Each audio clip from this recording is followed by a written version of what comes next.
ഈ ഭൂമിയിൽ നിന്റെ ശ്വാസം തീരുന്നത് വരെ നിന്റെ മേൽ ഒരു പുതപ്പ് ഇന്ന് രാത്രി വീഴുന്നു. ആ പുതപ്പിന്റെ പേരാണ് അനുകൂലത.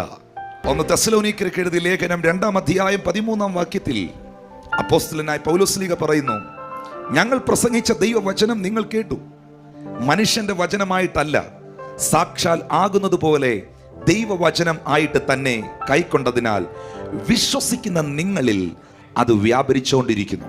നിങ്ങൾ ഉണങ്ങിയ ഒരു വിറക് പോലെയും നിങ്ങളുടെ മേൽ വീഴുന്ന വചനം തീ പോലെയും ആയിരിക്കും. ബൈബിൾ പറയുന്നു, ഈ വാക്ക് പത്രോസ് പ്രസ്താവിക്കുമ്പോൾ തന്നെ വചനം കേട്ട എല്ലാവരുടെയും മേൽ പരിശുദ്ധാത്മാവ് വന്നു. കൈ കെട്ടിയിരിക്കുന്നവർക്കല്ല, നോക്കിയിരിക്കുന്നവർക്കല്ല, ചുമ്മാ ചിന്തിക്കുന്നവർക്കല്ല, ജനത്തിന്റെ മുൻപിൽ ആത്മാവിൽ പ്രതികരിക്കാൻ തയ്യാറാകുന്ന ദൈവമക്കളുടെ മേൽ വചനം വെളിപ്പെടുമ്പോൾ അതിനകത്ത് പരിശുദ്ധാത്മാവിന്റെ മഴ.